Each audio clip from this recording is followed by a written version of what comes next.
মামা তোকে এই বিষয়ে কিচ্ছু বলবে না। তায়াস, রাজনীতি তো তোর করার কথা ছিল রে ভাই। অয়নের কথা শুনে আয়াস আবারও হাসলো, হেসে বলল, আমার কোনো কালেই রাজনীতি করার ইচ্ছে ছিল না রে। আমি জাস্ট ঈশা চেয়েছিল বলে ইলেকশনে অংশগ্রহণ করেছি। তাও প্রার্থী হিসেবে আমি দাঁড়াইনি, প্রার্থী হিসেবে দাঁড় করিয়েছি তোকে। কেন জানিস? আমি জানতাম ঈশা কয়েকদিন গেলে আমার ব্যস্ততা মেনে নিতে পারবে না, আমার কাছ থেকে সময় না পেলে গাল ফুলিয়ে বসে থাকবে। কিন্তু ও নিজে যেহেতু আমাকে ইলেকশন করতে বুঝাতে গিয়েছিল, তাই আমিও দেখতে চেয়েছিলাম আমার ব্যস্ততা ও কতটা নিতে পারে। আমার আসলে রাজনীতি করা কোনো কালেই পছন্দ ছিল না, কিন্তু তুই আমাকে একবার বলেছিলিস, যেটা আমার এখনও মনে আছে, তুই রাজনীতি করতে চাস, তাই আমি মত দিয়েছিলাম। আর ঈশাকেও একটু বোঝাতে চেয়েছিলাম নাটক, সিনেমা আর বাস্তবতার মধ্যে অনেক পার্থক্য। সরি বাবা, তুমি আমাকে ক্ষমা করে দিও। আমি তোমার কথা রাখতে পারিনি, আমি সত্যিই দুঃখিত। প্লিজ আমাকে ক্ষমা করে দিও। আয়াস ভেবেছিল ওর কাজে ওর বাবা অনেক রাগ করবে, তাই মাথা নিচু করে লাস্ট কথাগুলো বলেছিল। কিন্তু আয়াসকে ভুল প্রমাণ করে দিয়ে আয়াসের বাবা হেসে বললেন, এই জন্যই বুঝি মাথা নিচু করে আছিস? পাগল ছেলে, মাথা উঁচু কর। মাথা নিচু করার মতো কোনো কাজ করেছিস নাকি যে মাথা নিচু করে রেখেছিস? আমাকে সরি বলতে হবে না, আমি তোর কাজে রাগ করিনি, বরং আমার গর্ব হচ্ছে তোকে নিয়ে। আমার ছেলে যে কিনা নিজের থেকে অপরের কথা বেশি ভাবে। I am proud of you Ayas, I am proud of you. তুই যেটা করেছিস একদম ভালো করেছিস। অয়ন, তুমি কাজ চালিয়ে যাও, যত রকম সাহায্য লাগবে আমরা তোমার পাশে আছি। আর হ্যাঁ, তোমার বাবা কিছু বলবে কি না বলবে এটা নিয়ে ভয় পেও না, আমি নিজে তোমার বাবার সাথে কথা বলবো। আয়াস এবং রায়হান মামুদের কথা শুনে অয়ন যে কতটা খুশি হয়েছে ও বলে বোঝাতে পারবে না।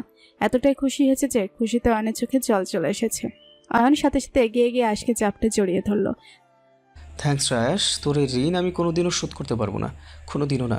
আমি জানি তোকে যতই থ্যাঙ্কস দিই না কেন কম হয়ে যাবো ভাই, তারপরও বলতাছি তোর অনেক অনেক ধন্যবাদ। শালা, থ্যাঙ্কস জানিয়ে পার পেয়ে যাবি ভাবিস না? আমাদের সবাইকে যদি ট্রিট না দিস না, তাহলে তোর খবর করে ছাড়বো।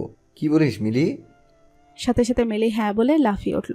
মুহূর্তে মাহমুদ মেনশন আনন্দে ভরে উঠেছে। রুকসানা বেগম আর আনিশা বেগমও আয়াসের কাজে খুশি হয়েছেন। ওনারা আসলে জানতেন না যে অয়ন রাজনীতি করতে চায়। আজই আয়াসের মুখ থেকে প্রথম শুনেছে যে অয়নের অনেক দিনের ইচ্ছে সে রাজনীতি করবে, তাই সবাই ব্যাপারটা নিয়ে খুশি হয়েছে। রুকসানা বেগম আর আনিশা বেগম তো অনেক বড় কিছু পেয়েছে এমনভাবে খুশি হয়েছে, কারণ তাদের ছেলেকে যে বিধ্বস্ত, চিন্তিত, ফ্যাকাশে মুখে দেখতে হবে না, তারা আবারও তাদের সে হাসি খুশি আয়াসকে দেখতে পাবে। এর থেকে বড় পাওয়ার কী বা হতে পারে। নিস্তব্ধ পরিবেশ। রাত হবে হয়তো 11টা কি 11:30। বেলকনির রেলিং ধরে একদৃষ্টিতে দূরের আকাশের দিকে তাকিয়ে দাঁড়িয়ে আছে আয়াস। মূলত একটু আগেই রুমে এসেছে সে। রুমে এসে ফারহা বিছানায় ঘুমটা টেনে বসে আছে বুঝতে পেরে আয়াস আর 1 মিনিটও দাঁড়ায়নি। ফারহাকে ফ্রেশ হয়ে শুয়ে পড়তে বলে নিচে ব্যালকনিতে চলে এসেছে। রাতের নিস্তব্ধতার মতো ওর জীবনটাও কেমন যেন নিস্তব্ধ হয়ে গেছে আজ। আয়াস ক্ষণকাল দাঁড়িয়ে থেকে হঠাৎই পকেট থেকে সিগারেটের প্যাকেট বের করে সেখান থেকে একটা সিগারেট জ্বালিয়ে মুখে দিল। সাথে সাথে দম বন্ধ হওয়ার মতো কাশি উঠে গেল আয়াসের, কারণ আয়াস এর আগে কখনো সিগারেট খায়নি। আজই প্রথমবারের মতো সিগারেট মুখে দিয়েছে, তাই তো মুখে দেওয়ার সাথে সাথে কাশি উঠে গিয়েছে। তবে আয়াস শব্দ করল না। কাশিটা খুবই সাবধানে মুখ চেপে ধরে থামিয়ে নিয়েছে, কারণ ও চায় না ফারহার সিগারেট খাওয়ার কথাটা জানুক। আয়াস কিছুটা সময় নিয়ে দ্বিতীয়বার সিগারেট মুখে দিতেই যাবে, তখনই পরিচিত একটা কণ্ঠ ভেসে আসলো। এখন কি মদ খেতে না পেরে সিগারেট খাওয়া শুরু করেছো?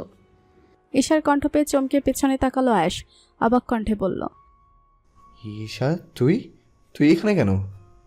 আবার পর মুহূর্তে তাচ্ছিল হেসে বলল, বুঝেছি, আমি ফারহার সাথে কেমন আছি দেখতে এসেছিস তাই না? দেখ, আমি অনেক সুখে আছি ফারহার সাথে। তুই তোর রুমে যা, অয়ন তোর জন্য অপেক্ষা করছে হয়তো। আমার কথা না ভেবে আগে নিজের কথা ভাবো। জানোই যখন সিগারেট খেতে পারো না, তাহলে খেতে যাও কেন? আস্তে আস্তে অভ্যস্ত হয়ে যাব। তোর না সিগারেটের গন্ধ নাকে লাগলে শ্বাসকষ্ট হয়? তুই রুমে যা। বউকে বাসর ঘরে বসিয়ে রেখে ব্যালকনিতে সিগারেট খাওয়া কোন ধরনের ভদ্রতা শুনি? তোকে কি ফারহা বিচার দিয়েছে? আজব তো, আমার রুমে ফারহা আপু আসবে কোথা থেকে? ফারহা আপু নিজের বাসর ফেলে আমাদের রুমে কি পাহারা দেবে? হ্যাঁ, ঈশার কথা শুনে পিলে চমকালো আয়াস। দ্রুততার সহিত একবার উকি মেরে বিছানায় চোখ বুলিয়ে নিয়েছে মুহূর্তে। বিছানা খালি, তার মানে কি আয়াস যেটা ভাবছে সেটাই ঠিক। এতক্ষণ কি ওর বিছানায় ফারহা নয় বরং ঈশা বসেছিল? কিন্তু মনে করতে গিয়েও মনে করতে পারল না, কারণ রুমে ঢুকে সে একবারের জন্য বিছানায় বসে থাকা মানুষটির দিকে তাকায়নি। আয়াস আচমকাই ঈশাকে হ্যাঁচকা টেনে বুকের সাথে জড়িয়ে ধরল শক্ত করে। এতটাই শক্ত করে ধরেছে যেন ঈশাকে ছেড়ে দিলেই সে চলে যাবে। ঈশাও কিছু বলছে না। এভাবেই কিছু সময় অতিবাহিত হয়ে গিয়েছে। নীরবতা ভেঙে হঠাৎ আয়াস বলল, তার মানে আমার বিছানায় এতক্ষণ তুই বসেছিলি তাই না? কেন তুমি দেখতে পাওনি কে বসেছিল? আসলে আমি রুমে ঢুকে বিছানার দিকে তাকাইনি, তাই খেয়াল করিনি। ঈশা কোনো প্রত্যুত্তর করলো না। দুজনের মাঝেই বিরাজ করলো খানিক নীরবতা। নীরবতা ভেঙে ডাকলো অ্যাশ। ঈশা, ঈশা অ্যাশের বুকে মুখ রেখে প্রত্যুত্তর করলো। হুম কিছু শুনতে পাচ্ছিস? তোমার বুকটা খুব নড়ছে। অ্যাশ হাসলো ঈশার কথা শুনে, মুস্কি হেসে বলল, ফাঁকরি বুক নড়ছে না, হার্টবিট দ্রুত চলছে। কেন? ঈশার সহজ প্রশ্ন। কেন সেটা তুই বুঝবি না। তখনই হঠাৎ ঈশার কাশি উঠে গেল। আসলে অ্যাশ খেয়ালও করেনি যে সিগারেটটা এখন ওর হাতেই রয়ে গেছে। ঈশাকে কাশতে দেখে অ্যাশের স্মরণ হয়েছে সিগারেটের কথা। সাথে সাথে ও শিট বলে হাতের সিগারেটটা ব্যালকনি দিয়ে নিচে ফেলে দিয়ে ঈশার হাত ধরে টেনে এনে বিছানায় বসিয়ে দিয়েছে অ্যাশ। তারপর দ্রুত সারা রুমে, এমনকি ব্যালকনিতে সহ রুমে স্প্রে ছিটিয়ে দিয়ে নিজের গায়ে বডি স্প্রে করে নিল বার কয়েক। অতঃপর ঈশার পাশে গিয়ে বসে ঈশার এক হাত নিজের হাতের মুঠোয় নিয়ে আদুরে গলায় বলল, এখনো লাগছে গন্ধ? ঈশা আলতো হাসলো অ্যাশের কাণ্ড দেখে। নিজের গায়ে আর রুমে পুরো একটা বডি স্প্রে আর একটা রুম স্প্রে শেষ করে দিয়েছে। তারপরও জিজ্ঞেস করছে এখনো গন্ধ আছে নাকি। ঈশা মুস্কি হেসে বলল, 2-1টা বডি স্প্রে আর রুম স্প্রে শেষ করে দিয়ে জিজ্ঞেস করছো এখনো গন্ধ আছে কিনা? বডি স্প্রে আর রুম স্প্রে কম্বিনেশনে আমি আমার গায়ের ঘ্রাণই তো ভুলে গেছি। এতগুলো স্প্রে করতে হয়? না করে উপায় আছে? তুই জানিস যে সিগারেটের গন্ধ তোর নাকি লাগলে শ্বাসকষ্ট হয়। এমনকি বাবা আর চাচ্চু দুজনেও তোর জন্য সিগারেট খাওয়া বন্ধ করে দিয়েছে। তারপরে তুই বেলকুনিতে কেন গেলি?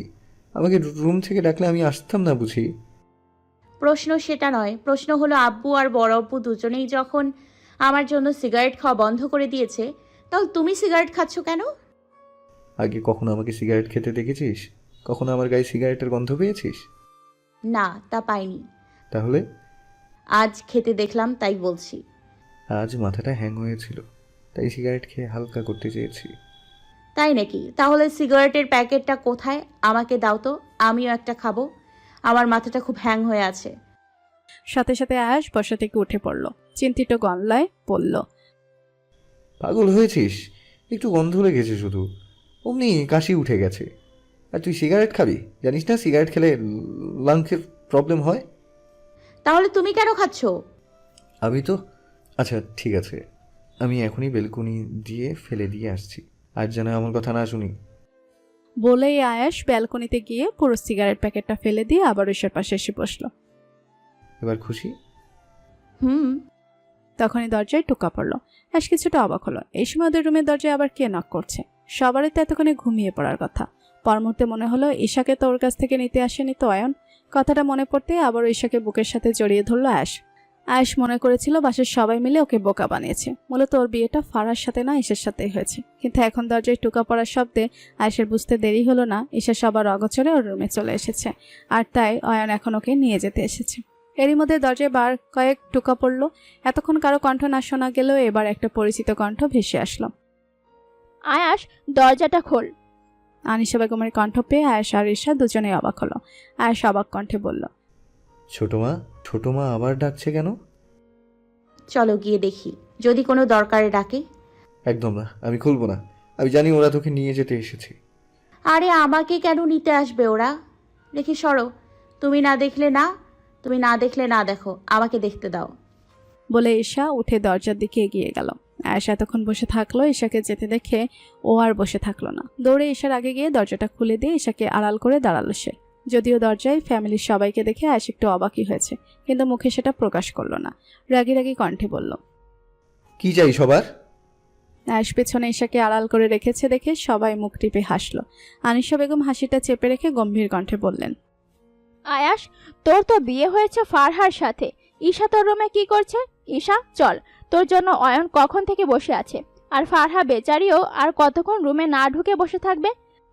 বলে আনিশা বেগম ঈশাকে নিয়ে যাওয়ার জন্য হাত বাড়ালেন, কিন্তু আয়েশ ওকে যেতে দিল না। আনিশা বেগমের হাত ঈশাকে ছোঁয়ার আগে আয়েশ ঈশাকে আরো বেশি আড়াল করে নিয়েছে। একদম কেউ ওকে নিয়ে যাওয়ার চেষ্টা করবে না। আমার যার সাথেই বিয়ে হোক, আর ঈশারও যার সাথেই বিয়ে হোক, তাতে আমার কিচ্ছু যায় আসে না। আমি ঈশাকে কোথাও নিয়ে যেতে দেবো না, কোথাও না। মগের মূল্যক নাকি? ছোট থেকে গাছে পানি দিলাম আমি, গাছের দেখাশোনা করলাম আমি, পরিচর্যাও করলাম আমি। এখন যখন ফল দেওয়ার সময় হয়েছে, তখন অন্য কেউ এসে নিয়ে যেতে চাইলো আর আমি দিয়ে দিব? তোমরা সেটা ভাবলে কি করে? তখনই হাসান মাহমুদ বলে উঠলেন, আয়াস, গাছটি কিন্তু আমি লাগিয়েছি। তাতে আমার কি? আমি ঈশাকে কোথাও যেতে দিব না, মানে দিব না। শুধু তুমি কেন, বাবা আসলেও দিব না। ঈশার ক্ষেত্রে আমি কোনো কম্প্রোমাইজ করব না। তখনই সবার পেছন থেকে রায়হান মাহমুদ বেরিয়ে আয়েশের সামনে এসে দাঁড়ালেন। রায়হান মাহমুদ সবার পেছনে থাকায় আয়েশ এতক্ষণ ওনাকে দেখতে পায়নি। হঠাৎ আচমকা বাবাকে এখানে দেখে আসবে অবাক হলো, কিছুটা অপ্রস্তুত হয়ে পড়ল মুহূর্তেই। রায়হান মাহমুদ হয়তো ছেলের ব্যাপারটা বুঝতে পেরেছেন, তাই তো ছেলের কাঁধে হাত রেখে মুচকি হেসে বললেন, ভয় পাস না, তোর ঈশাকে কেউ নিতে আসেনি, ইভেন আমিও না। পাগল ছেলে, মুখটা কেমন করেছে দেখো। আচ্ছা, তুই যদি ঈশাকে বিয়ে করতে চাইতে আমি বাধা দিতাম? উল্টো আমি তো খুশি হয়েছি তোর সাথে ঈশার বিয়ে হয়েছে শুনে। টেনশন করিস না, ঈশা এখন থেকে পার্মানেন্টলি তোর। ঈশা মা, এই বুড়ো শ্বশুরটাকে সালাম করবি না? সাথে সাথে ঈশা আয়েশের পেছন থেকে বেরিয়ে রায়হান মাহমুদের পা ধরে সালাম করলো। ফের রায়হান মাহমুদের সামনে ডান হাতটা বাড়িয়ে দিয়ে মিষ্টি হেসে বলল, এইবার বৌমাকে গিফট দাও। ঈশার কাজ দেখে রায়হান মাহমুদ হাসলেন। মুচকি হেসে নিজের পকেট থেকে একটা টাকার বান্ডেল বের করে ঈশার হাতে দিয়ে বললেন, এখানে 50,000 টাকা আছে, তোর যেটা ইচ্ছা নিয়ে নিস। আর যদি কম পড়ে বড় আব্বুকে বলিস, লাগলে আরও দিব, ঠিক আছে? ঈশা খুশি হয়ে হাসি চোখ মাথা নাড়ালো। অতঃপর রুকসানা বেগমকে সালাম করে ওনার কাছেও গিফট চাইলে উনি নিজের গলায় থাকা অতি মূল্যবান চেনটা খুলে ঈশার গলায় পরিয়ে দিলেন। এত সুন্দর একটা চেন পেয়ে ঈশা তো সেই খুশিতে একেবারে লাফাচ্ছে ঈশা। ঈশার কাণ্ড দেখে সবাই হাসলেও আয়েশ যেন এখনো ঘোরের মধ্যে।